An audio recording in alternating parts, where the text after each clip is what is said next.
자주 만나도 무덤덤한 관계가 있고 또 1년에 한두 번, 뭐 한 번을 만나도 깊고 진한 관계가 있습니다.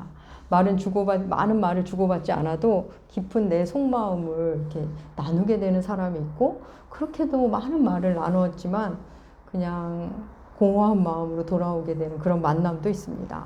교회 안에서도 아마 그런 걸 경험하실지도 모르겠습니다. 어떤 교우님은 보기만 해도 그냥 힘이 되는데, 어떤 교우님은 그냥 눈인사 정도만 하고 별로 가까워지게 되지 않는 교우님도 뭐 있을 수 있을 것 같습니다. 하나님이 보내신 천사 가브리엘이 제사장 사가랴를 만난 데 이어 나사렛에 사는 소녀 마리아에게 나타났습니다. 가브리엘은 남자와 동침한 적이 없는 마리아에게 성령으로 아기를 잉태하게 될 거라는 이야기를 해줍니다. 은혜 받은 자여라고 해주는 얘기가 진짜 이게 과연 은혜인지 아니면 내가 벌을 받게 된다는 건지 알 수 없는 그런 소식입니다. 어린 마리아가 감당하기엔 너무나 황당하고 불편한 은혜입니다. 우리 지난주 마리아에게 온 그 황당하고 불편한 은혜에 대해서 함께 나눴습니다. 오늘은 천사 가브리엘이 떠난 후에 마리아가 무엇을 하는가에 대한 이야기입니다. 우리 한번 오늘 본문 시작을 볼까요? 누가복음 1장 39절과 40절 말씀. 주보에도 실었습니다. 우리 하나님의 말씀 함께 읽겠습니다. 이때 마리아가 일어나 산골로 가서 유대 한 동네에 이르러 사가랴의 집에 들어가 엘리사벳에게 문안하니. 마리아는 천사가 떠나자마자 엘리사벳이 있는 유대 한 산골로 향합니다. 마리아가 일어나 빨리 산골로 갔다고 하는데, 여기서 빨리라고 우리말 빨리로 번역된 이 헬라어는 서둘러서의 빨리의 의미도 있지만 간절히라는 의미도 담겨 있습니다. 빨리와 간절히 두 가지 의미가 같이 내포되어 있습니다. 마치 이런 겁니다. 아이들이 소풍 날짜가 되면 빨리 소풍 가는 날이 됐으면 좋겠어. 이 말 안에는, 이 빨리 안에는 간절히 소망한다는 말이 들어있죠. 뭐 그런 뉘앙스로 보시면 될 것 같습니다. 마리아가 빨리 엘리사벳이 사는 산골로 간다는 것은 그 마음 안에 간절한 마음이 들어있습니다. 빨리 서둘러서 간절한 마음으로 엘리사벳을 만나러 갑니다. 마리아는 왜 빨리 간절히 엘리사벳이 있는 산골로 간 걸까요? 마리아가 받은 은혜는 사실 참 어디서 듣도 보도 못한 은혜입니다. 그 가브리엘에게 주의 여종이오니 말씀대로 내게 이루어지이다라고 화답했지만, 사실 천사가 떠난 후에 마리아 홀로 남겨졌을 때 얼떨떨했을 겁니다. 내가 이게 지금 꿈을 꾼 건가? 뭔가 듣고 본 게 이게 맞는 걸까? 싶었을 겁니다. 그런데 천사 가브리엘이 나이 많은 엘리사벳도 아기를 가졌다고 알려준 게 기억이 납니다. 선명합니다. 우리 친척 엘리사벳 이야기를 한 걸 보면 내가 분명히 들은 거 맞는데 어서 엘리사벳에게 가봐야겠다 생각한 겁니다. 사실 저라도 그렇게 했을 것 같습니다. 다른 사람한테 만나서 나눌 이야기는 전혀 아닌 것 같고, 천사가 한 말 중에 나온 그 엘리사벳을 어서 만나러 가야겠다 싶었던 것 같습니다. 천사의 말이 사실이라면 그 역시도 하나님의 은혜일 터이니 나랑 비슷한 처지의 엘리사벳을 만나고 싶었을 겁니다. 마리아가 사는 나사렛에서 엘리사벳이 사는 유대 산골의 거리가 얼마나 되는지 우리 정확히 모릅니다. 왜냐하면 지금 엘리사벳이 사는 곳이 정확히 성경에 나오지 않습니다. 근데 많은 학자들이 엘리사벳이 사는 곳이 헤브론 지역 어디쯤이라고 추정합니다. 그래서 만약 헤브론 어디 산골로 생각을 하면 나사렛에서 헤브론까지 당시 교통수단으로 생각하면 4일을 걸어가는 거리라고 합니다. 그러니까 뭐 정확한 거리는 몰라도 아무튼 한참을 걸어가는, 날을 지나고서 몇 날을 최소 하루 이틀은 걸어가야 하는 거리면은 분명합니다. 위험하지만 간절한 마음으로 마리아는 그 길을 떠납니다. 용감하게, 간절하게 떠납니다.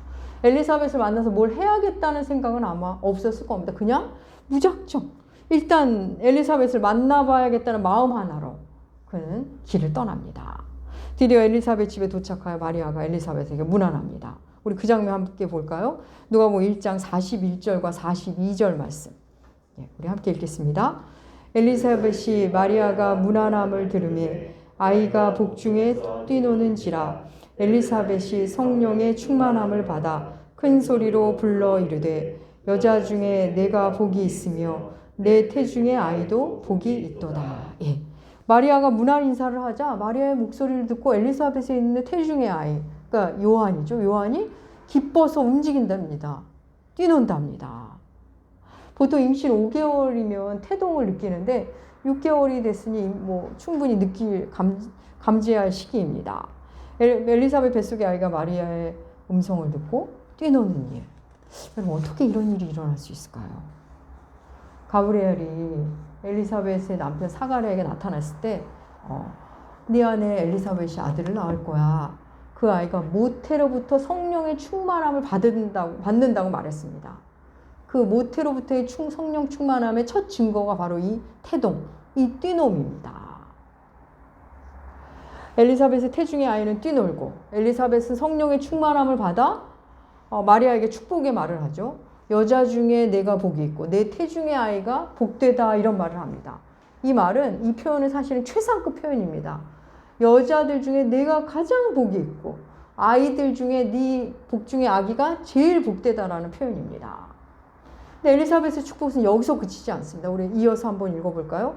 누가복음 1장 43절에서 45절 말씀 함께 읽겠습니다.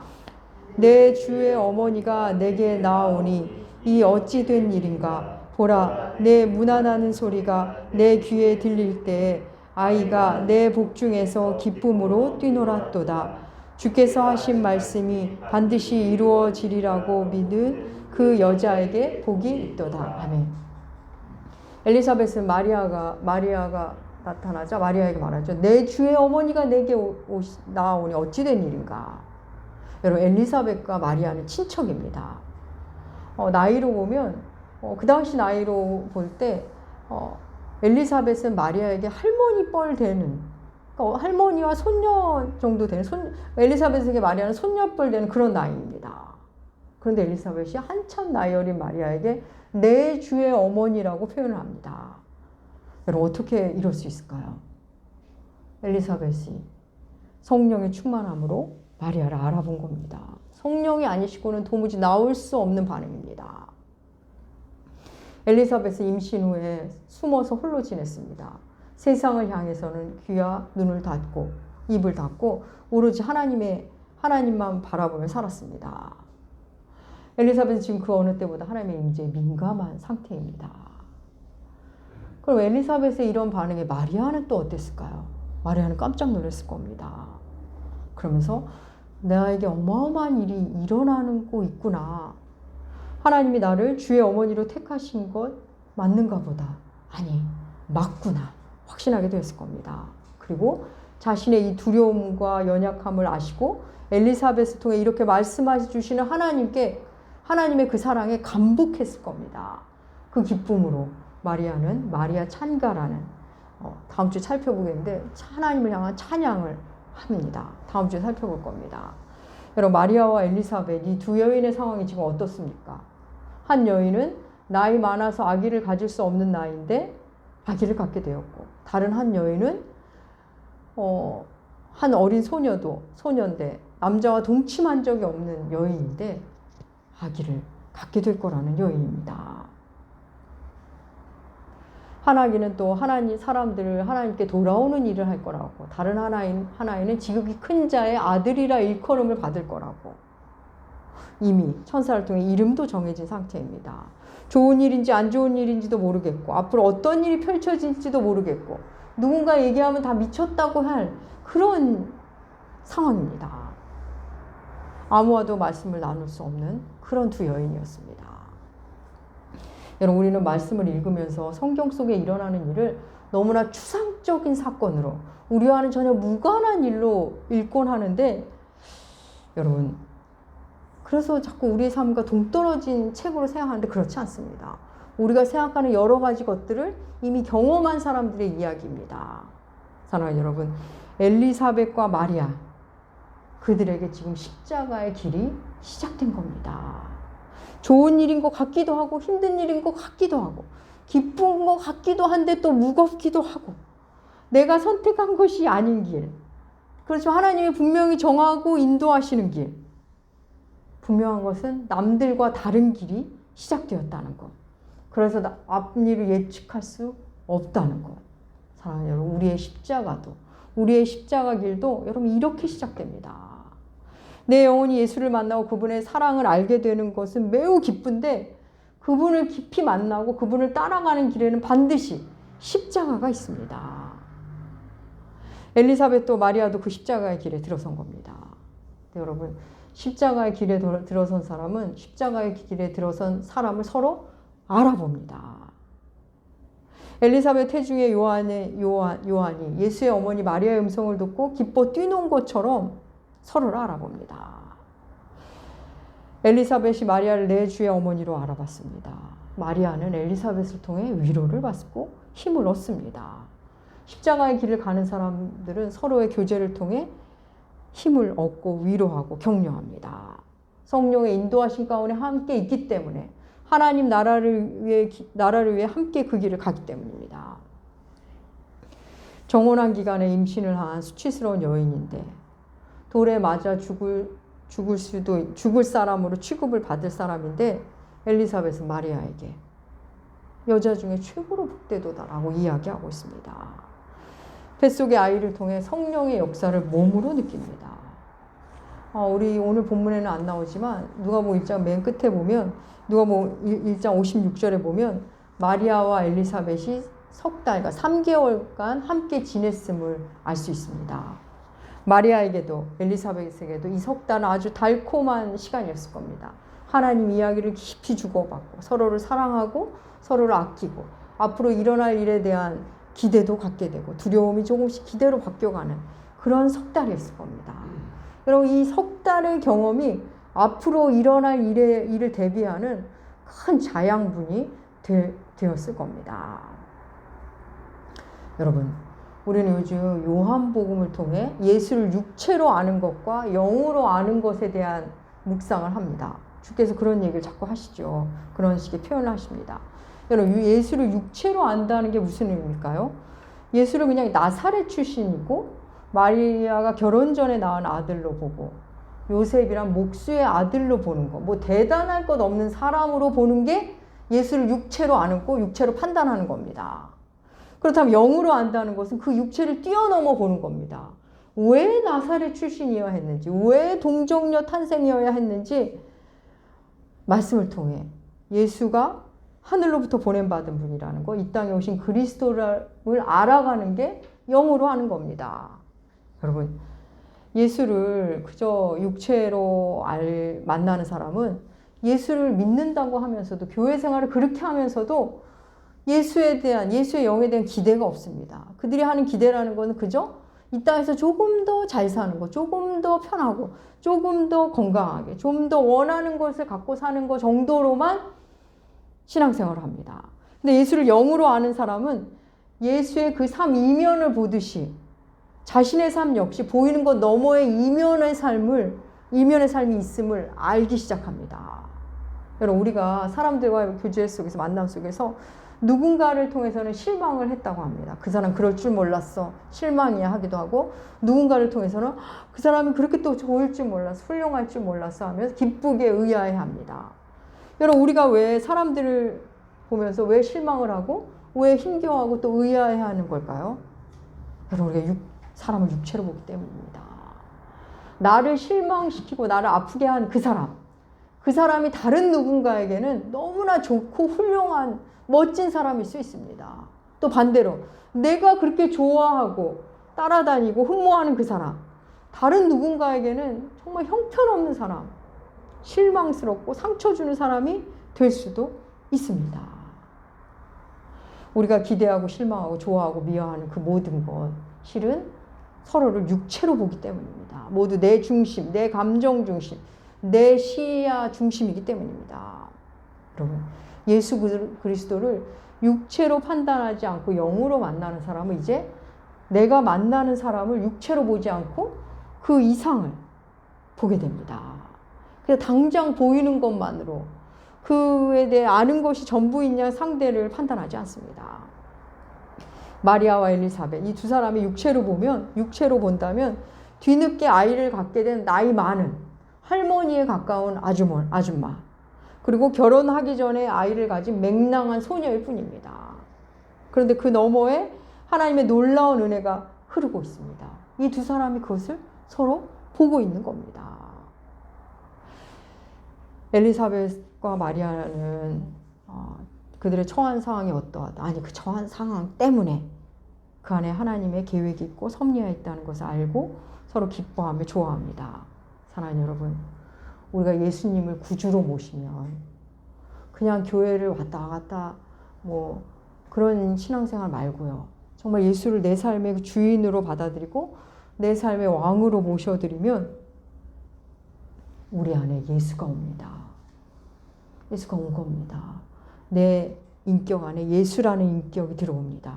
그럼 우리는 또 한 명의 마리아가 되는 겁니다. 그 예수 때문에, 내 안에 들어온 예수 때문에 내가 곤란하기도 하고 예수 때문에 오해받기도 합니다. 바로 그 예수 때문에 세상과는 다른 삶을 사느라 세상과 역행하기도 합니다. 그럴 때 하나님은 우리에게 엘리사벳을 만나게 해주십니다. 나보다 조금 먼저 그 삶을 살고 있는 엘리사벳을 만나게 하십니다. 그러면서 예수적 삶을 산다는 게 얼마나 위대한지를 그 관계 속에서 다시 눈뜨게 하십니다. 사랑하는 여러분, 너무나 아름답지 않습니까? 또 마리아, 엘리사벳에겐 그렇죠. 나보다 어린 마리아에게, 나보다 조금 한 걸음 늦은 것 같은 마리아가 나보다 더 큰 일을 감당하는 그런 마리아를 만나게 하시는 겁니다. 사랑하는 여러분, 이런 일이 어디서 일어날까요? 바로 교회입니다. 교회 안에서 서로 안에 있는 예수를 알아보고 기뻐합니다. 조금 먼저 간 사람, 조금 그 다음에 출발한 사람 서로 알아보고 서로를 기뻐하기 시작합니다. 그러면 내 마음이 충만해지고 에너지를 얻고 몸도 마음도 영혼도 회복됩니다. 여러분, 다윗과 요나단의 우정 많이들 아실 겁니다. 사울 왕이 다윗을 죽이려고 혈안이 되어 있습니다. 사울 왕의 아들 요나단. 요나단은 다윗과 둘도 없는 친구입니다. 그날도 다윗이 사울을 피해 도망해야 하는 날입니다. 도망해야 하는 다윗과 그걸 안타깝게 바라보는 요나단, 그들이 어떻게 하고 있는지, 어떤 모습을 하고 있는지 성경에서 이런 부분이 있습니다. 사무엘상 23장 16절 말씀. 예, 주보에 실었습니다. 우리 함께 읽어볼까요? 함께 읽겠습니다. 아들 요나단이 일어나 숲에 들어가서 다윗에게 이르러 그에게 하나님을 힘있게 의지하게 하였는데, 예, 요나단이 다윗에게 가서 하나님을 힘있게 의지하도록 합니다. 다윗을 죽이려는 아버지, 왕이신 아버지를 막을 수가 없습니다. 자신도 왕자지만 다윗을 보호해 줄 수가 없습니다. 그저 하나님을 더욱 힘있게 의지하도록 도울 뿐입니다. 사실 여러분, 그게 최고입니다. 내가 비록 상황을 해결해 주지 못하지만 하나님을 힘있게 의지하도록 도와주는 거, 여러분, 그게 진정한 우정이며 진정한 사랑입니다. 얼마 전 제가 어떤 목사님과 통화를 했습니다. 뵌 지는 너무 오래됐는데, 근데 크게 넘어지셔서 이렇게 얼마나 다리를 다치셨는데 얼마나 크게 다치셨는지 작년 11월인가 아무튼 연말 연시를 몇 개월 동안 교회를 못 나가셨다 합니다. 교회 일은 집에서 교우들이 찾아오면 일 처리를 하셨고 예배 설교는 다른 분에게 또 맡기시고 이렇게 하셨답니다. 그 외에 또 얼마나 힘든 시간이 있으셨겠습니까? 힘든 얘기를 쭉 하신 후에 저한테 물으시더라고요. 어찌 지내시냐고. 그래서 제가 교우님 술도 줄고 또 계신 분들도 예배를 안 드리시는 분도 많고 제 마음이 무겁다고 말씀드렸습니다. 그러자 그 목사님이 지금 작은 교회들 다들 이제 온라인이 잘 되고 있는 대형 교회가 많이 흡수해버려서 더 많은 가난한 성도가 생겼으며 그러다 보니까 이제 작은 교회가 다들 힘들다 하면서 저에게 그러시더라고요. 한 사람만 남아도, 목사님 한 사람만 남아도 우리는 목회의 길을 갑시다. 가야 합니다. 이렇게 힘있게 말씀하시더라고요. 자기 힘든 얘기할 땐 그렇게 힘없이 말씀하시더니 힘있게 저한테 말씀을 반복하시면서 얘기해 주셨습니다. 저는 그날 통화를 끝나고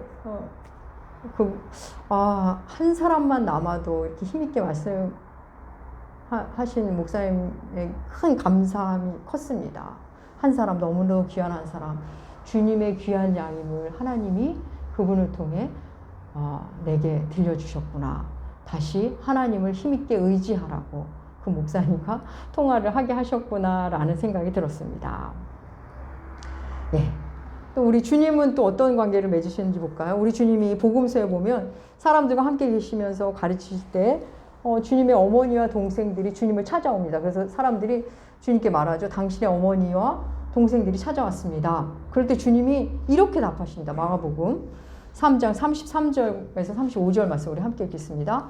대답하시되 누가 내 어머니이며 동생들이냐? 불로 앉은 자들을 보시며 이르시되 내 어머니와 내 동생들을 보라. 누구든지 하나님의 뜻대로 행하는 자가 내 형제요 자매요 어머니이니라. 예. 주께서 새로운 가족을 말씀하십니다. 하나님의 뜻대로 행하며 사는 자, 주의 섭리 안에 기쁘게 거하는 자들이 바로 우리 예수 그리스도의 형제요 자매요 가족임을 말씀하십니다. 여러분, 이 말씀은 혈연 관계를 무시하라는 말씀이 아닙니다. 우리는 당연히 하나님이 주신 그 가족 잘해야죠. 이 말씀은 혈연을 뛰어넘는 관계가 있음을, 하나님 나라를 사는 새로운 가족 개념을 말하는 겁니다. 새로운 피조물이 된 자에게 새로운 가족이 생겼음을 언급하시는 겁니다. 사랑하는 여러분, 예수가 내 심령에 오면 우리의 삶이 이전과 달라집니다. 내 안에 오신 예수는 말씀을 먹고 내가 말씀대로 살면 우리 안에 예수가 점점 예수의 영이 충만해집니다. 그러면 예수적 사고가 점점 힘이 세집니다. 점점 더 복음적 삶, 타인을 위한 삶, 교회를 위한 삶, 하나님 나라를 위한 삶을 향하게 됩니다. 그런데 그 삶이 시작되면 기쁨도 크지만 그 기쁨만큼 힘겨운 일이 생깁니다. 그때 하나님이 우리에게 엘리사벳을 보내주십니다. 우리로 그 엘리사벳을 만나게 하십니다. 너보다 조금 일찍 그 삶을 시작한 자가 있다. 그에게 문안하렴. 그와 사랑의 인사를 나누렴. 그와 교제하렴. 말씀하십니다. 그렇습니다. 또 하나님은 우리가 엘리사벳적인 삶을 살 때 마리아를 보내주십니다. 마리아를 만나면 나보다 조금 늦게 출발한 것 같지만 나보다 더 큰 일을 감당해내는 마리아를 보게 하십니다. 그러면서 그를 통해 더 겸손케 하시고 더 큰 은혜를 누리게 하십니다. 그래서 마리아와 엘리사벳이 만나서 우리가 틀린 길을 가는 게 아닌 거군요. 맞는 길을, 옳은 길을, 하나님이 원하시는 길을 이렇게 가는군요 하고 서로를 확인하게 합니다. 사랑하는 여러분, 성도의 교제, 그 기쁨을 아는 사람들은 성도의 교제를 늘 그리워합니다. 만나서 말씀 이야기, 예수님 이야기를 하면서 그 기쁨을 누려본 사람들은 성도의 교제가 늘 그립습니다. 여러분, 엘리사벳도 그랬을 겁니다. 홀로 묵묵히 하나님을 바라보는 시간 중에 자신에게 일어나는 이 놀라운 일을 누군가와 나누고 싶었을 겁니다. 여러분, 성도의 교제, 그 안에 하나님이 기쁘게 역사하십니다. 말씀이 있고 하나님 이야기를 하고 또 나를 나누고 그 안에 사랑을 선택하는 성도의 교제. 그 교제를 맛본 사람들은 여러분 다른 그 어떤 화려한 만남에 만족할 수 없습니다. 계속 마음이 아무리 대단한 곳을 갔다 와도 마음은 시들해집니다. 나의 마리아, 나의 엘리사벳이 어딘가에 있을 텐데 교제를 그리워합니다. 사랑하는 여러분, 우리는 서로에게 마리아요, 엘리사벳입니다. 주일마다 우리는 하나님을 예배하러 이렇게 예배당에 옵니다. 먼 길을 마다하지 않고 오시기도 하고 가까운 길을 기쁘게 즐거이 오시기도 하실 겁니다. 주님을 또 예배하고 또 그곳에 가면 나에게 힘을 주는 엘리사벳이 있고 나를 기쁘게 하는 마리아가 있고 그 기대로 옵니다. 의도하진 않았지만 성령께서 그 관계를 허락하시고 그 기쁨을 우리에게 알려주십니다. 사랑하는 여러분, 말씀을 나눈다는 것은, 함께 신앙생활을 한다는 것은 서로 사랑을 나눈다는 겁니다. 하나님 이야기를 한다는 것은 이 땅 보이는 것을 넘어 우리의 존재의 뿌리를 함께 하는 겁니다. 사랑하는 나무교회 교우 여러분, 서로에게 엘리사벳이 되어주십시오. 마리아가 되어주십시오. 그러면 말씀이 육신이 되어 우리 가운데 거하신다는 것을 기쁘게 만나실 겁니다. 폴 트루니에, 저 자주 말씀드렸죠. 폴 트루니에가 그런 말을 했습니다. 이 세상에 홀로 할 수 없는 일이 두 가지가 있다. 하나는 결혼하는 것이고 하나는 그리스도인이 되는 것이다. 이렇게 말했습니다. 사랑하는 여러분, 우리는 교회 안에서 조금 먼저 간 사람은 엘리사벳이 되고 조금 늦게 출발하는 것 같은 사람은 언제든 마리아가 됩니다. 마리아를 보고 엘리사벳이 기뻐하고 엘리사벳을 보고 마리아가 자신의 길을 확신합니다. 그래서 우리 안에 성령으로 충만해지는 겁니다. 사랑하는 여러분, 설 명절 연휴가 시작되었습니다. 가족 안에서도 여러분이 엘리사벳이 되어주시고 마리아가 되어주십시오. 하나님이 당신을 사랑한다고 얘기하시고 당신이 얼마나 귀한 존재인지를 우리를 통해 만날 수 있도록 그런 사랑의 인사를 나누시기 바랍니다. 성령님은 한 분이십니다. 성령 안에서 우리가 사랑을 선택할 때 우리 안에 있는 예수가, 그리스도의 장성한 분량이라는 표현이 있죠. 점점 커지시고 점점 충만해지셔서 나의 못난 자아는 쇠해지고 예수를 만난 새로운 자아가 더욱 충만해 여러분을 충만으로 이끄시고 큰 기쁨으로 데려가실 겁니다. 사랑하는 여러분, 서로에게 엘리사벳이 되시고 마리아가 되시는 여러분과 나무교회 되시길 주의 이름으로 축복합니다. 기도하겠습니다. 하나님, 우리에게 주님 예수 그리스도를 주셔서 참 감사합니다. 우리 안에 예수가 오셨습니다. 우리 안에 예수가 말씀 안에서 자라 그리스도의 장성한 분량까지 자라게 하여 주시옵소서. 서로 안에 있는 예수를 알아보고 서로를 더 깊이 사랑하는 우리가 되게 하여 주시옵소서. 말씀 안에서 서로를 귀히 여기고 존중하면서 사랑을 나누는 우리가 되게 하여 주시옵소서. 감사드리며 존귀하신 예수님의 이름으로 기도합니다. 아멘. 아멘. 아멘.